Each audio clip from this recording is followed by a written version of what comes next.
of the death of science.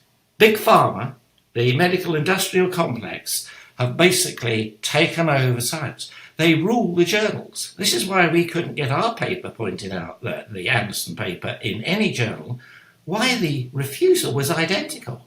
Because it's all been orchestrated. Our refusal was, this is not in the public interest. I mean, how can you control all these journals? It's being controlled because if you want to find the origin of anything, follow the money.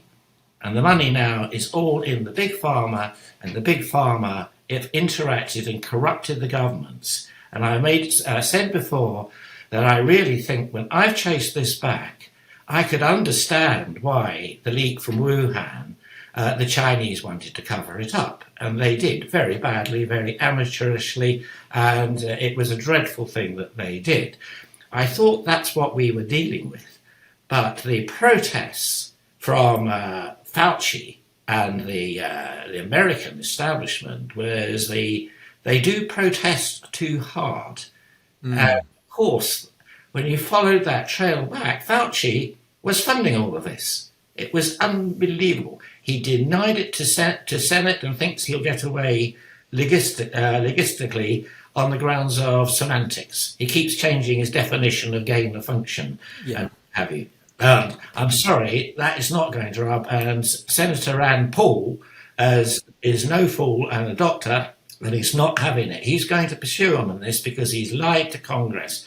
He's had far too much power for far too long, and to be able to intimidate people to sign up and write papers which they don't believe in, otherwise their career will be. This is what you would expect from Putin, not from a democratically elected democracy. So having written supervised PhDs, MDs, 500 publications, peer-reviewed publications, all of a sudden, you don't get published. That's just incredible. And I agree with you. This is one heck of a good title. But to me, it's also really quite a terrifying title because the rationality of our whole civilization really is based on a belief in science, that we have common core views, that you can go back to something which is demonstrable, which is empirical, which says something accurate about the real world. And if we abdicate that, if we give that away, then what is our connection with absolute objective reality? And that sounds like a bit of an elitist sort of epistemological point, but I don't think it is. I think if we don't have an absolute bedrock of truth, that opens up the potential for a dark age of mumbo jumbo, and I see it as a real threat. I think that's a brilliant comment you made, dark age. I think we really are entering into a new era of the dark ages, like in the Middle Ages. These are the new dark ages unless we wake up, and we really do have to wake up. Science was a reaction to religion. Religion told us what was fact, what to believe. A lot of it derived from the Bible, and then extra added layers on top, and religion became an incredible control of populations and everything. Science was the first thing to rise up and query what we were told, which we could see with our eyes may not necessarily be true. And of course, the first great crack of the nut of science was the fact that we were told that the sun rotated round the earth.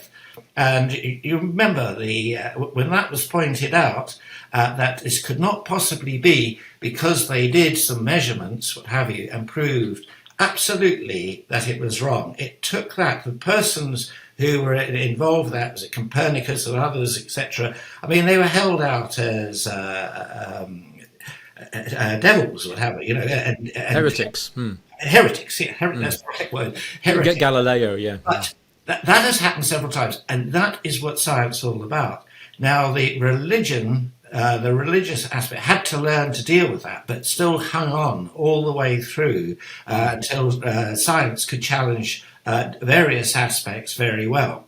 And of course, then the religion becomes politics. And of course, religious political organisations then take over, and the two get blurred, and then they decide too what is real and what is not science.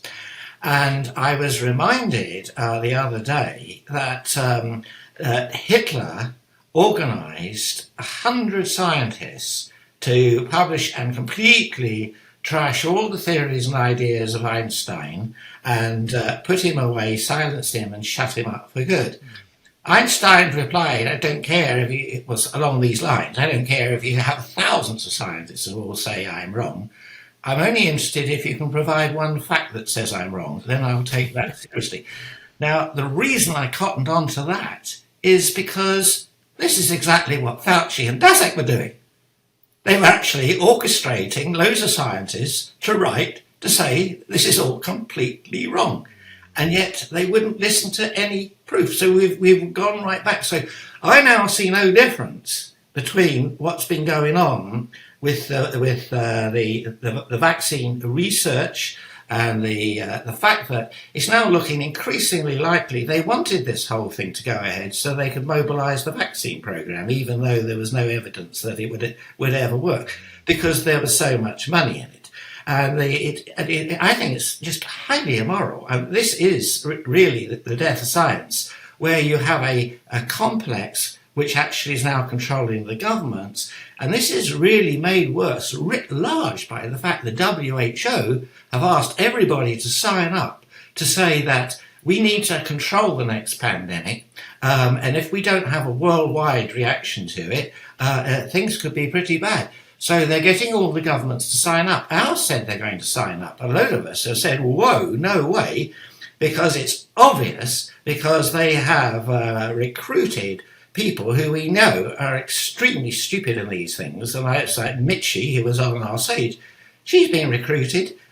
Jeremy Farrar, who was head of the Wellcome Trust, has been recruited. Well, Farrar is complicit with Fauci and Gates and everybody in how they mishandled the last one. So they want a license to mishandle anything again. And I'm getting now incredibly cynical. I think the next pandemic will be arranged. I don't think it's going to be chance. And why do I say something which I would have said, be quiet, Gus, you're sounding like a conspiracy theorist here. Even 2 or 3 years ago, I would have said that.